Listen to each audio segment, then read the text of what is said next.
Call it, Captain. All right, listen up. Until we can close that portal, our priority is containment. Barton, I want you on that roof. Stark, you got the perimeter. Thor, you gotta try and bottleneck that portal.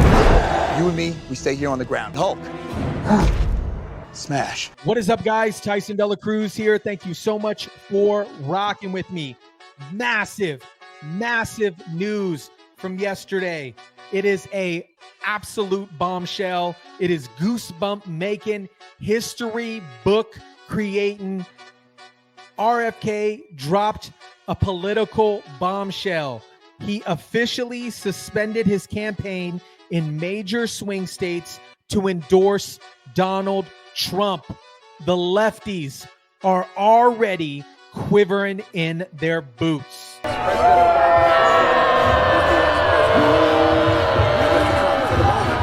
Shout out to everybody watching. Drop your comments down below and smash the like button. We got the Trump Avengers. We got Trump, JD, RFK, Tulsi, Vivek, and Musk. RFK suspended his campaign in swing states. RFK has pulled out of key swing states. This is an absolute monumental moment. These are states that really can decide a potential outcome of an election. And RFK stepping out of these states is huge. It seems like a strategic move. It is a strategic move to split the vote from potentially hurting Trump's chances. By dropping out of these crucial battleground states, he's making sure his supporters in those states are not divided. Absolute game changer. He is a great person. I've known him for so long. For the past 16 months, Robert F. Kennedy Jr. Man, whoa.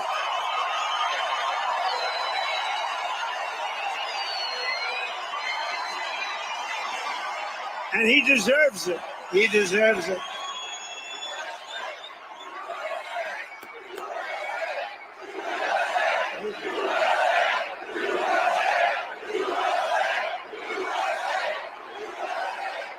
Shortly after that, Trump pledged to establish a panel of top experts to work with RFK to investigate the causing of decade-long increased chronic health problems and child disease. That's why today I'm repeating my pledge to establish a panel of top experts working with Bobby to investigate what is causing the decades-long increase in chronic health problems and childhood diseases,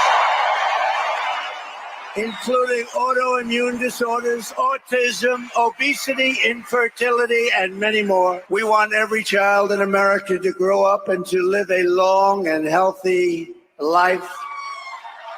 Trump drops another bombshell with RFK in his corner. And this is a tribute in honor of Bobby. I am announcing tonight that upon my election, I will establish a new independent Presidential Commission on Assassination Attempts. And they will be tasked with releasing all of the remaining documents pertaining to the assassination of President John F. Kennedy. After suspending his campaign, RFK came out and endorsed Donald Trump. RFK originally started his cycle as a Democrat, has now thrown his support behind Donald Trump. This is a major shift that could definitely shake up the race.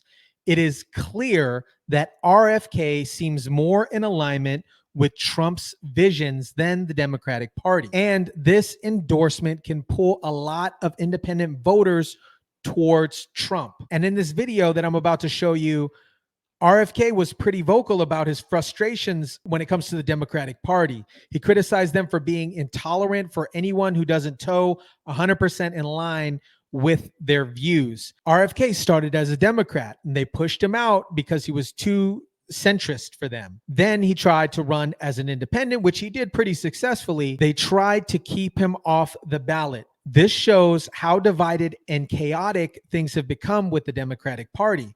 And in this video, CNN tries to pull, they pull away. They pull away from RFK when he starts talking about the Democratic Party. Dallas coup against President Biden.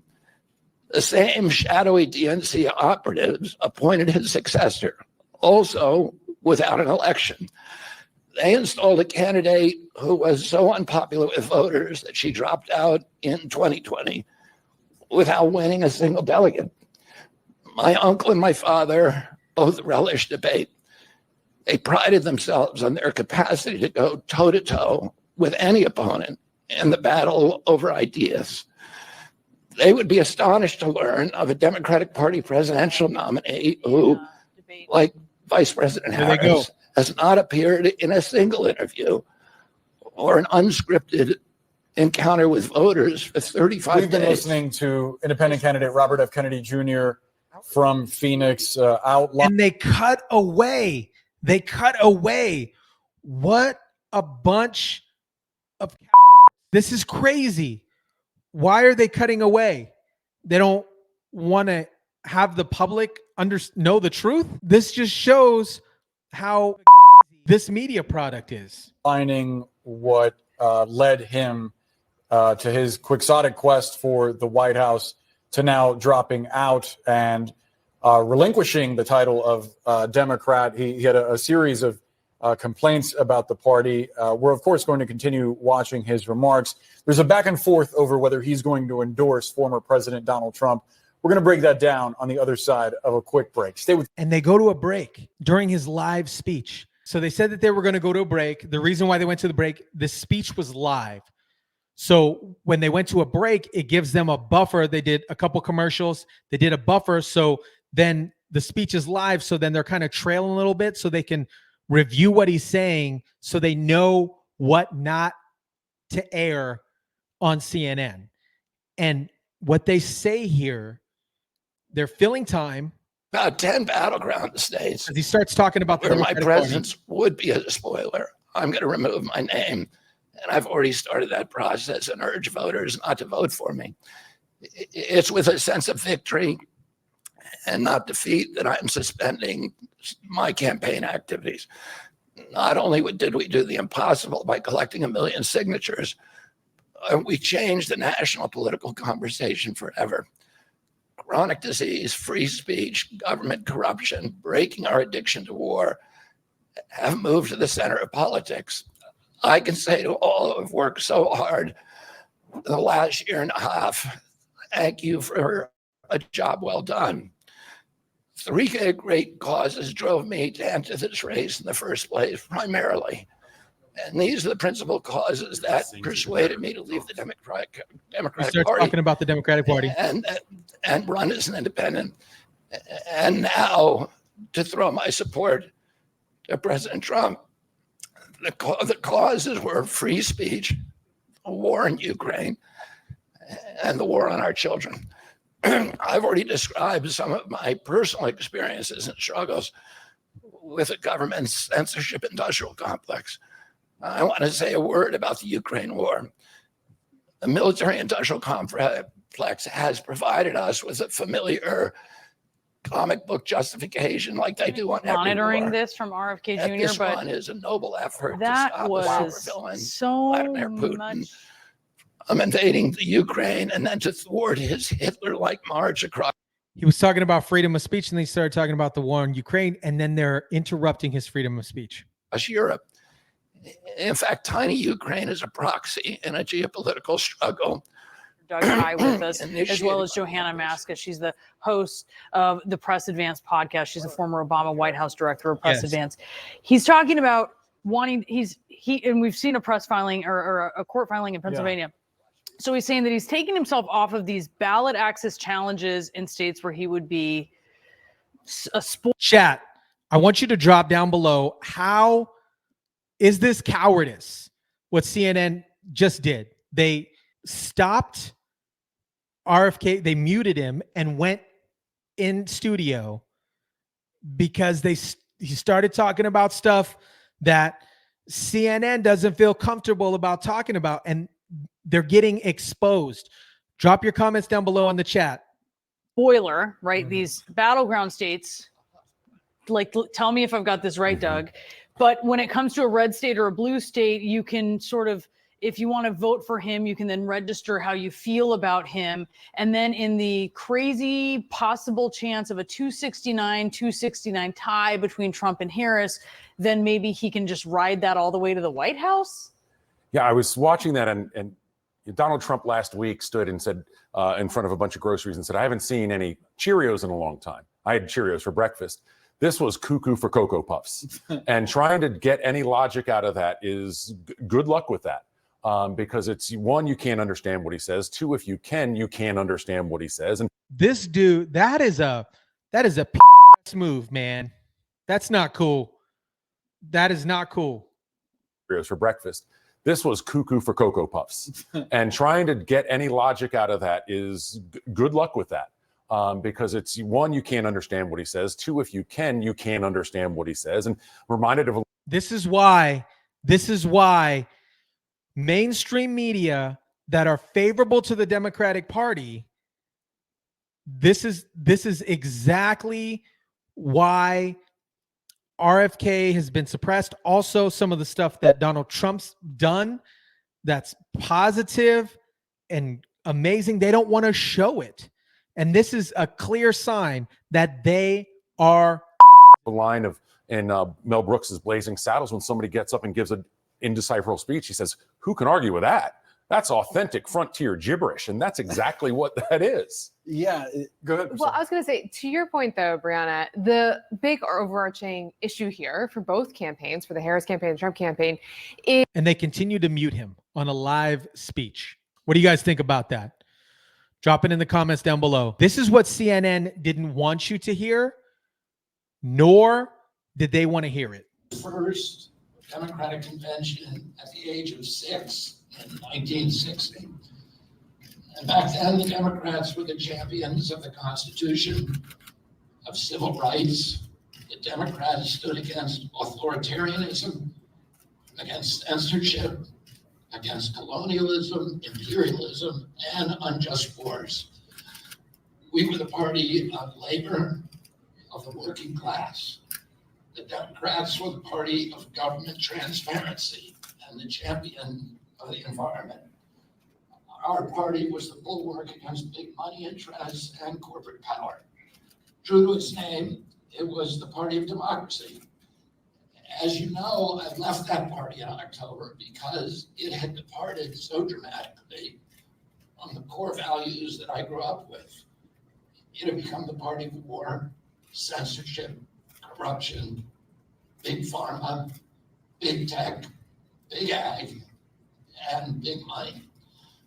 When it abandoned democracy by canceling the primary to conceal the cognitive decline of the sitting president, I left the party to run as an independent. The mainstream of American politics and journalism derided my decision. Conventional wisdom said that it would be impossible even to get on the ballot as an independent because each state poses an insurmountable tangle of arbitrary rules for collecting signatures. I would need over 1 million signatures, something no presidential candidate in history had ever achieved. And then I need a team of attorneys and millions of dollars to handle all the legal challenges from the DNC. The naysayers told us that we were climbing a glass version of Mount Impossible. So the first thing I want to tell you is that we proved them wrong. We did it because beneath the radar of mainstream media organs, we inspired a massive independent political movement. The situation with RFK endorsing Donald Trump reminds me of 2016 election with Gary Johnson. Gary Johnson was blamed for taking votes away from Hillary Clinton and handed the win to Donald Trump. Well, this time RFK is stepping back to endorse Donald Trump. It's like he's making sure it doesn't happen again. By pulling out and backing Donald Trump, he avoids vote splitting scenarios and possibly ensuring a stronger position for Donald Trump and Donald Trump's campaign. Now, although RFK is dropping out of swing states, it looks like he's going to stay in the ballot for non-swing states for his donors and for everybody that has put in all the work in regards to his campaign. I think it's more of a symbolic gesture, kind of a nod to the volunteers and supporters who have helped him really push this campaign forward.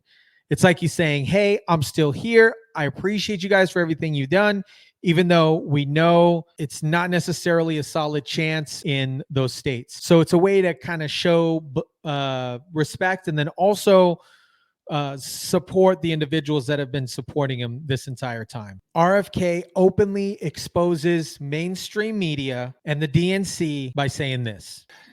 Instead of showing us her substance and character, the DNC and its media organs engineered a surge of popularity for Vice President Harris based upon, well, nothing. No policies, no interviews, no debates, only smoke and mirrors and balloons in a highly produced Chicago circus. There in Chicago, a string of Democratic speakers mentioned Donald Trump 147 times just on the first day. Oh, who needs a policy when you have Trump to hate? In contrast, at the RNC convention, President Biden was mentioned only twice in 4 days. It simply just confirms, and it goes to show that the DNC is attempting to produce a low budget direct to DVD film that nobody is going to watch. RFK is out of the swing states and now backing Donald Trump. This is going to have huge implications on the 2024 elections. What do you guys think on this? What type of impact do you think this is going to have on the race? Drop your comments down below. Smash the like button, share, subscribe. And as always, I'll catch you on the next one.